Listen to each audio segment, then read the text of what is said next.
আমাদের মনে নোংরা চিন্তা কেন আসে? আমরা চাই না, তারপরেও এই সমস্ত চিন্তা আমাদের মনে আসতে থাকে। আর এমনটা কেন হয়? আমাদের মন আমাদের সব থেকে বড় বন্ধু, আবার আমাদের মনই হলো আমাদের সব থেকে বড় শত্রু। যখন আমরা মনের কথা মতো চলবো, তখন এই মন আমাদেরকে ভুল রাস্তাতে নিয়ে যাবে। কিন্তু যখন আমরা আমাদের এই মনকে নিয়ন্ত্রণ করতে পারবো, তখন এই মনের দ্বারাই আমরা জীবনে সব কিছু অর্জন করতে পারবো। আমরা আমাদের মনের মধ্যে আসা নোংরা চিন্তাকে আটকানোর চেষ্টা করি, কিন্তু যত বেশি আমরা এই চিন্তাকে আটকানোর চেষ্টা করি, তত বেশি এই চিন্তাগুলো আমাদের মধ্যে বেশি আসা শুরু হয়ে যায়। আপনি যে জিনিস থেকে যত দূরে পালানোর চেষ্টা করবেন, তত বেশি সেটা আপনার কাছে চলে আসবে। আর এই কারণে ওই জিনিস থেকে পালিয়ে না গিয়ে আপনি সেটাকে নিয়ন্ত্রণ করা শিখুন। একবার একটি যুবক ছেলে আশ্রমের একটি গুরুজির কাছে যায়, আর ওই গুরুজিকে বলে, গুরুজি, আমার মনে সবসময় নোংরা চিন্তা কেন আসে? আমি চাই না আমার মনে এত নোংরা চিন্তা আসুক, কিন্তু তারপরেও আমার মনে সবসময় কামবাসনার কথা চলতে থাকে। আর আমি এই সব কিছু সম্পর্কে চিন্তা করতে গিয়ে অনেক বেশি সমস্যার মধ্যে পড়ে যাই। আমার এনার্জি এবং সময় নষ্ট হয়ে যায়, আর এই চিন্তার কারণে আমি কখনোই শান্ত থাকতে পারি না। এছাড়া আমি যখনই কোনো স্ত্রীকে দেখি, তখন আমি আর নিজেকে নিয়ন্ত্রণ করতে পারি না। এরপরে ওই গুরুজি একটু হাসে, আর ওই ছেলেটিকে জিজ্ঞেস করে, তুমি কি এটা জানো কামবাসনা কাকে বলে? এরপরে ওই যুবক ছেলেটি উত্তর দেয়, গুরুজি, আমি তো সঠিকভাবে জানি না এই কামবাসনাটা কি, কিন্তু হ্যাঁ, এটা যাই হোক না কেন, এটা খুব খারাপ একটি জিনিস। এরপরে ওই গুরুজি বলে, সবার আগে তোমাকে এটা বুঝতে হবে, প্রাকৃতিকভাবে যাই কিছু আমাদের ভিতরে আছে সেটা খারাপ হতে পারে না। আমাদের জীবনে সেটার কোনো না কোনো প্রয়োজনীয়তা আছে। বাসনা খারাপ কিছু নয়, এটা হলো আমাদের মনের ভিতরের একটি ভাবনা, যেটা আমাদের মধ্যে কোনো একটি জিনিসের অভাব অনুভব করায়। যেমন যদি তোমার কাছে টাকার অভাব থাকে, তাহলে তোমার মধ্যে টাকার বাসনা উৎপন্ন হয়ে যাবে। আর এর অর্থ এটা নয় যে এই বাসনাটা খারাপ, বরং এটা হলো আমাদের মনের এক রকমের প্রয়োজনীয়তা। আর যখন এই প্রয়োজনীয়তাটা শারীরিক হয়, তখন আমরা সেটাকে কামবাসনা বলে থাকি। এরপরে ওই যুবক ছেলেটি গুরুজিকে বলে, গুরুজি, আমি কামবাসনাটা কি সেটা তো বুঝতে পারলাম, কিন্তু এখন আপনি আমাকে এটা বলুন, এটা কিভাবে আমাদের মধ্যে আসে আর কিভাবে এখান থেকে আমি মুক্তি পাবো? এরপরে গুরুজি বলে, কামবাসনা অন্য কোথাও থেকে আসে না, এটা আমাদের ভিতরেই থাকে। আর এটা আমাদের ভিতরে থাকা অনেক বেশি প্রয়োজন আছে, কারণ এটা না থাকলে মানবজাতির বিস্তার হতে পারত না। এরপরে ওই যুবক ছেলেটি জিজ্ঞেস করে, যদি এটা আমাদের ভিতরে থাকে আর এটা যদি আমাদের প্রয়োজন হয়, তাহলে মানুষ এটাকে খারাপ কেন মনে করে? এরপরে গুরুজি বলেন, এটাই হলো সমস্যা। আজ মানুষ কামবাসনাকে ভুলভাবে বুঝেছে, আর এই কারণে মানুষ এটাকে লুকিয়ে রাখার এবং দাবিয়ে রাখার চেষ্টা করে। কামবাসনাটা ভুল নয়, বরং এটাকে খারাপভাবে ব্যবহার করাটা হলো ভুল। মানুষ যাকে পছন্দ করে তার জন্যই বাঁচা শুরু করে, তার সম্পর্কে সবসময় চিন্তা করে, কিন্তু এই সব কিছু হলো ভুল।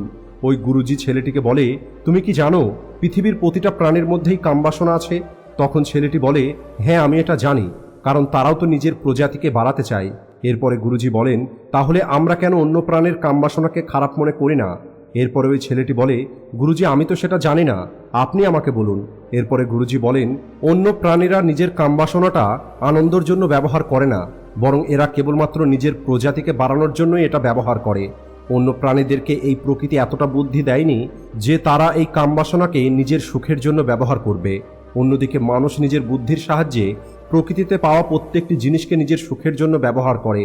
আর এই কারণে মানুষ নিজেই এই কামবাসনাকে সুখের একটি জিনিস তৈরি করে নিয়েছে। যদিও এই প্রকৃতি এটা আমাদেরকে বংশ বৃদ্ধি করার জন্য দিয়েছে, কিন্তু মানুষ এটাকে নিজের জীবনের একটি লক্ষ্য তৈরি করে নিয়েছে। আর এভাবেই কামবাসনার প্রতি নিজের নিয়ন্ত্রণ হারিয়ে ফেলাটাই হলো ভুল।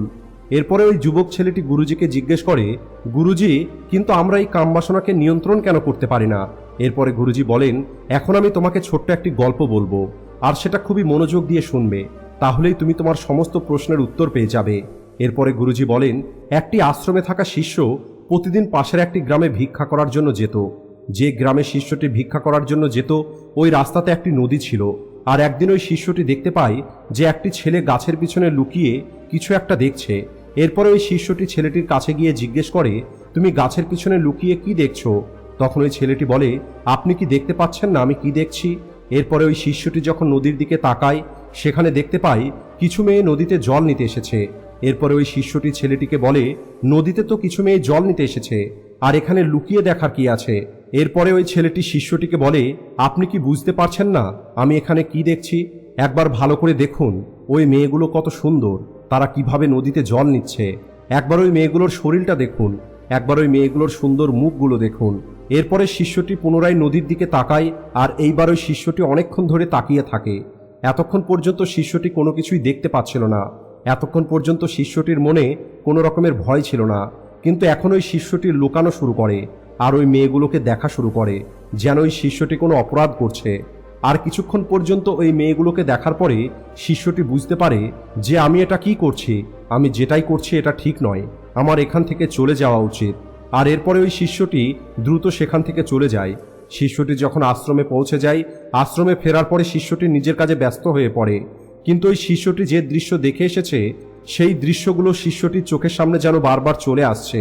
শিষ্যটির মনে বারবার ওই দৃশ্যগুলো দেখার ইচ্ছে জাগছে। শিষ্যটি কোনো কাজে নিজের মনোযোগ দিতে পারছিল না। আর পরের দিন সকাল হবার পরে দ্রুত ভিক্ষা করার জন্য শিষ্যটি আশ্রম থেকে বেরিয়ে যায় আর নদীর ধারে থাকা গাছের পিছনে লুকিয়ে ওই মেয়েগুলোকে দেখা শুরু করে। আর এখন প্রতিদিন শিষ্যটি এই সমস্ত কাজ করা শুরু করে। এখন ওই শিষ্যটি কোনো কাজে আর মনোযোগ দিতে পারত না। ওই শিষ্যটি সবসময় কিছু না কিছু চিন্তা করত। শিষ্যটি আশ্রমের কোনো কাজই ঠিক করে করতে পারছিল না। এছাড়া যখন গুরুজি ওই শিষ্যদের শিক্ষা দিতেন তখনও ওই শিষ্যটির মন অন্যদিকে থাকত। গুরুজি ওনার শিষ্যের এই পরিবর্তনটা বুঝতে পারেন আর পরের দিন ওই শিষ্যটিকে গুরুজি নিজের কাছে ডেকে পাঠান আর ওই শিষ্যটিকে বলেন, আজ থেকে আমিও তোমার সঙ্গে ভিক্ষা করার জন্য যাব। এরপরে শিষ্যটি গুরুজিকে মানা করে আর বলে, গুরুজি আপনি কেন চিন্তা করছেন, আমি একাই ভিক্ষা করে নিয়ে আসব।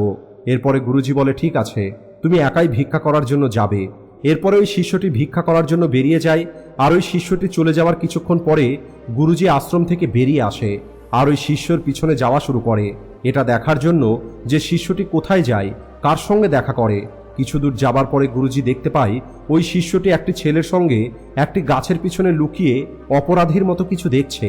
এরপরে গুরুজি ওনার শিষ্যের পিছনে গিয়ে দাঁড়িয়ে পড়ে এটা দেখার জন্য যে ওনার শিষ্য কি এমন দেখছে যার জন্য সে গাছের পিছনে অপরাধীর মতো লুকিয়ে আছে।